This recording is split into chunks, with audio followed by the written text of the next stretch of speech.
인류 역사상 많은 사람을 죽이고 나쁜 짓을 한 악인들은 항상 존재해왔습니다. 이번에는 온갖 핑계로 죽이고 죽이며 4,500만 명을 수청 시베리아로 유배를 보내고 한국 전쟁과 우리나라 분단에도 책임이 있는 그루지아의 백정 이오시프 스탈린에 대해 알아보겠습니다.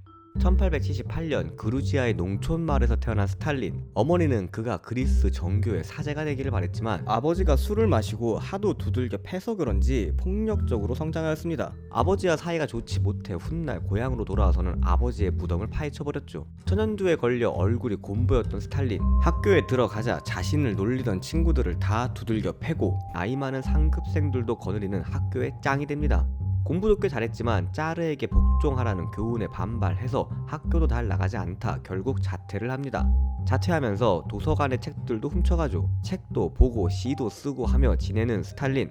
어느 날 레닌의 글을 보고 큰 감명을 받고 과격하며 급진적인 공산 조직 볼셰비키에 가입합니다. 여기서 스탈린은 자금 조달 업무를 부여받고 은행을 털고 인지를 납치해서 몸값을 받으며 자금을 만들었습니다. 그러다 잡혀서 시베리아로 유배도 갔지만 금세 도망쳤죠. 은행을 잘 털었던 스탈린은 이때 레닌을 처음 만나 레닌에게 충성을 맹세하고 혁명의 생각을 더 키워나갑니다. 그리고 자신의 고향인 카프카스 지역으로 돌아와 열렬한 공산투쟁을 시작하며 카프카스의 레닌으로도 불리웠죠. 그러다 또 잡혀 4년간 시베리아 유배를 갑니다. 이 유배 기간 동안 스탈린은 볼셰비키에서 잊혀집니다. 레닌도 그게 이름 뭐였지? 이럴 정도였죠. 그러다 1917년 러시아에서 2월 혁명이 일어나고 독일에서 러시아 상트페테르부르크로 급하게 레닌이 귀국합니다. 이때 사람들을 선동해서 열렬한 환호를 보내며 환영하는 스탈린.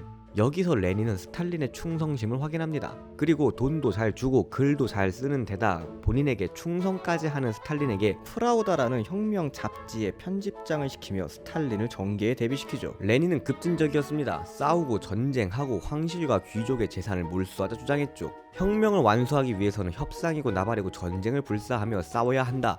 러시아 황실과 귀족의 재산을 몰수하라. 온건파와 황실파 등은 반대했지만 대중들은 지지했습니다. 집회에서 특유의 말빨과 인맥으로 온건파, 맨셰비키, 부르주아 계열을 누르고 레닌의 볼셰비키는 세력을 키워나갑니다. 스탈린은 이걸 보며 레닌을 찬양하고 정권을 잡기 위해서는 비도덕적이고 무자비하며 과격하고 급진적이어야 한다는 것을 배웁니다. 레닌은 정치적으로 세력을 키워가고 트로츠키는 붉은 군대를 만들어 군사력을 키우며 혁명 완수를 위해 활동을 이어나갑니다. 스탈린은 신문 만들고 있었죠. 트로츠키는 스탈린을 무시합니다. 이때부터 2인자 트로츠키와 서로 앙숙이 되죠. 트로츠키가 유태인인데 이 때문에 유태인을 싫어했나? 뒤이어 10월 혁명이 일어나고 러시아 적백내전에서 스탈린은 적군 장교로 임관합니다. 1918년 차리친 지역에서 병력을 지휘했는데 은행강도 출신 편집장이 군대를 잘 통솔할 리가 없었죠. 과거 러시아 제국군 출신 장교들이 있었지만 이들을 신뢰하지 않는 스탈린. 연달아 패배하게 됩니다.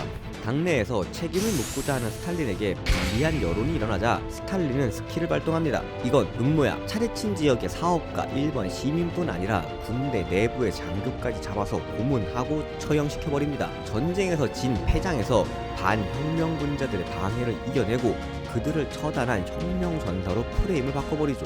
이때부터 스탈린은 전문가들의 의견을 무시하고 오로지 자신의 뜻에 맞는 사람들로 전문성보다는 충성심으로 사람을 뽑으며 파벌을 형성하고 자신의 생각과 다른 사람들을 무자비하게 숙청하기 시작합니다.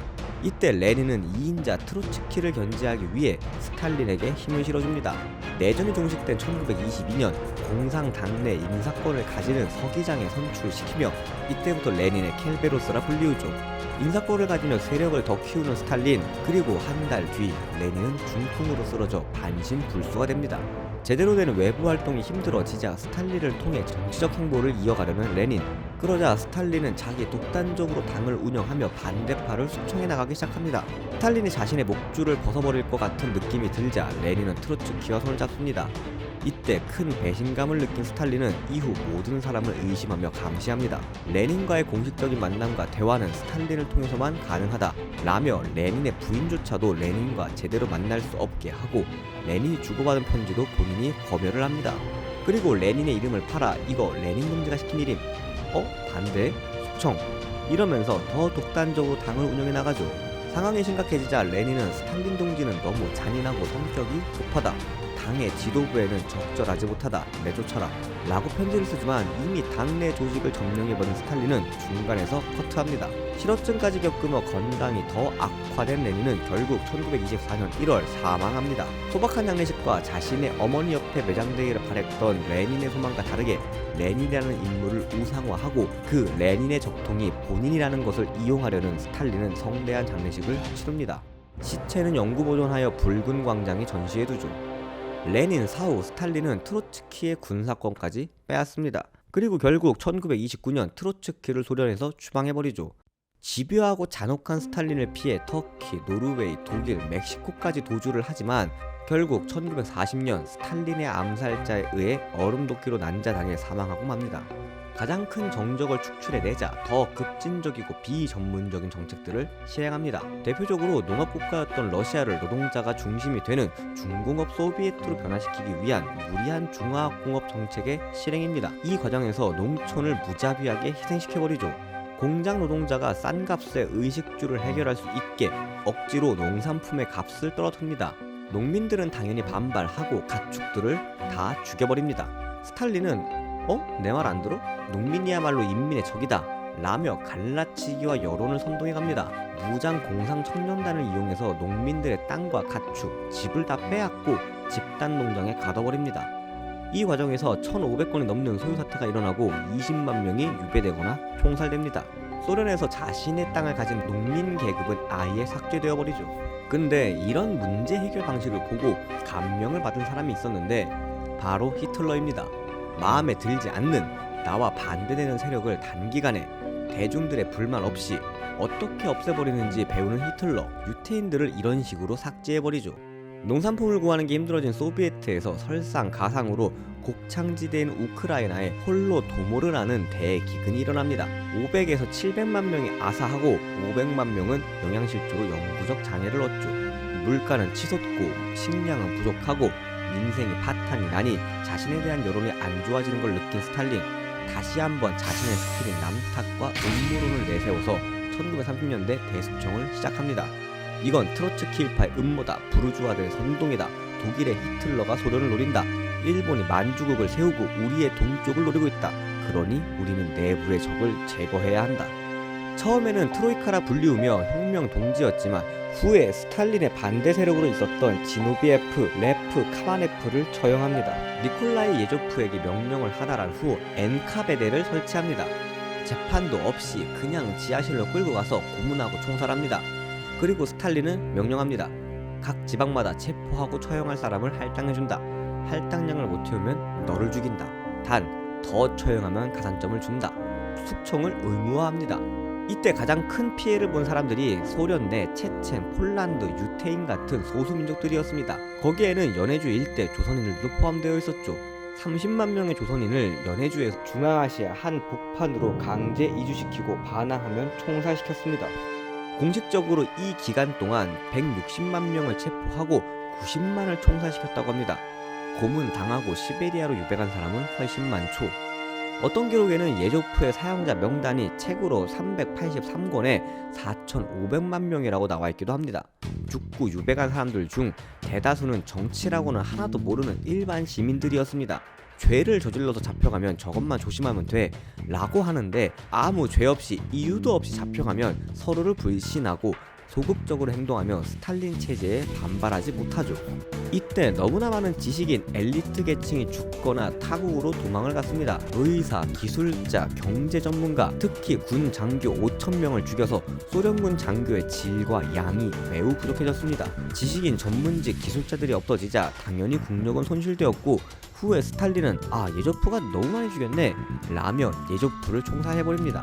그리고 1941년 독소 불가침 조약을 깨고 바르바로사 작전을 펼치며 소련을 침공하는 독일. 사람들을 숙청만 할 줄 알지 군대 통솔 경험이 제대로 없었던 스탈린은 개전 초기 10일 동안 패닉에 빠져 우왕좌왕했습니다. 그리고 대숙청 기간 숙청된 장교가 너무 많아 군 지휘 체계가 제대로 작동하지 않았고 독소 전쟁 초기에 독일군에게 연이은 패배를 하며 450만 명의 소련 군인들을 죽게 만들었죠. 그리고 남탓 시전으로 서부 사령관 파블로프를 총살해버립니다. 그러나 전쟁의 상황은 더 심각해지고 소비에트 제2의 도시인 레닌그라드는 2년 넘게 포위되어 있었죠.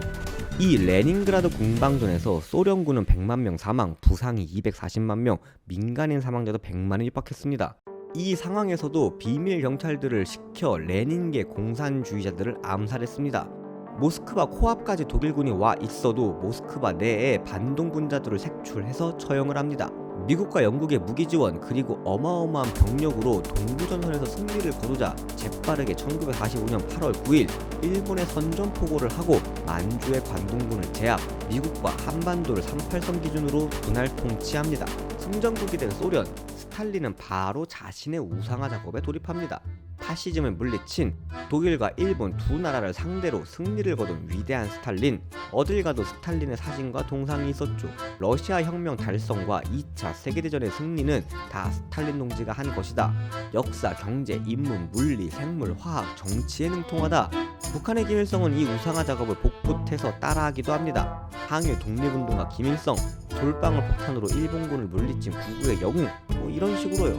하지만 나이가 들면서도 의심과 잔악함은 더 심해집니다.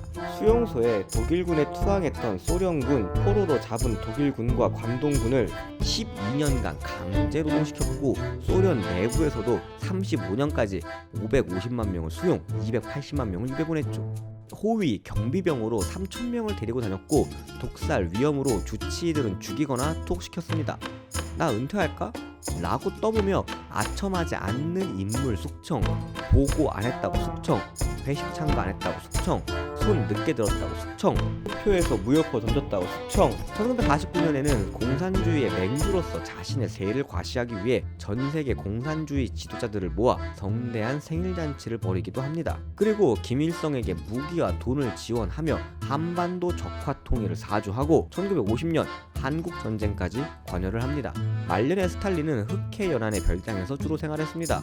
그러던 1953년 3월 1일 술이 취한 상태로 방에 들어갑니다. 그러나 시간이 지나도 스탈린 방에 불은 꺼지지 않았습니다. 스탈린의 방에는 스탈린의 호출이 없으면 누구도 들어갈 수 없어서 경호원들은 밖에서 대기만 할 뿐이었습니다. 이상하게 여긴 경호원이 뒤늦게 방문을 열고 들어가지만 거기에는 침을 흘리고 오줌을 지리며 쓰러져 있는 스탈린이 있었죠. 별장에는 의사가 없었습니다. 왜냐? 스탈린을 죽였거든요. 뒤늦게 병원으로 옮겨졌지만 치료 시기를 놓치고 결국 죽음을 맞이합니다. 자신이 뿌린 대로 거두는 악인다운 죽음이었죠. 이번에도 다 아시는 얘기 봐주셔서 감사합니다.